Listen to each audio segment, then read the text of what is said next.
નમસ્કાર. આજ છે તારીખ 14 ફેબ્રુઆરી 2025.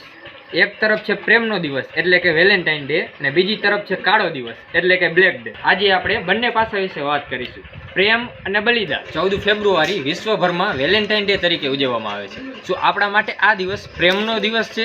વેલેન્ટાઇન ડે દિવસમાં લોકો એકબીજાના પ્રેમનો પ્રતિસાદ કરે છે એટલે કે પ્રપોઝ કરે છે કે જે તેના દિલમાં લાગણીઓ હોય છે તે બીજાને વ્યક્ત કરે છે, એના પ્રેમીને વ્યક્ત કરે છે. તો ભારતવાસીઓ માટે આ દિવસ શું પ્રેમ ભર્યો છે? શું આ દિવસ આપણા માટે ફક્ત પ્રેમનો જ દિવસ છે?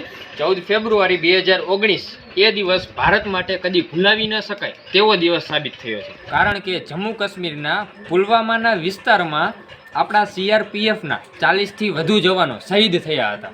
આતંકવાદીઓએ વિસ્ફોટક ભરેલી એટલે કે દારૂ અને બોમ્બથી ભરેલી એક કાર આપણા CRPFના કાફલામાં છોડી દીધી અને એક જ સેકન્ડમાં બધું તબાહ કરી નાખ્યું. તો આ દિવસે શું ઉજવવું જોઈએ? શું પ્રેમના રંગમાં રંગાવવું કે શહીદોના બલિદાનને યાદ કરી અને તેને નમન કરવું? મિત્રો, પ્રેમ કરવો અને ઉજવણી કરવી એ કાંઈ ખરાબ બાબત નથી, પરંતુ સાથે સાથે કર્તવ્યનું પણ પાલન કરવું જરૂરી છે. જે શહીદોએ આપણા રક્ષણ માટે એમનું બલિદાન આપ્યું છે તેમને યાદ રાખવા એક મહત્વપૂર્ણ બાબત છે. આજનો દિવસ ભલે ગમે તે માટે ઉજવવામાં આવતો હોય, પરંતુ એટલું યાદ જરૂર રાખજો કે આપણી આઝાદી અને સુરક્ષા એ શહીદોની જાનની કુરબાનીથી મળી છે. તો ફ્રેન્ડ્સ, તમારું મંતવ્ય શું છે કે આ દિવસે આપણે પ્રેમનો દિવસ ઉજવવો જોઈએ કે બ્લેક ડે ઉજવવો જોઈએ? કમેન્ટમાં જરૂર બતાવજો.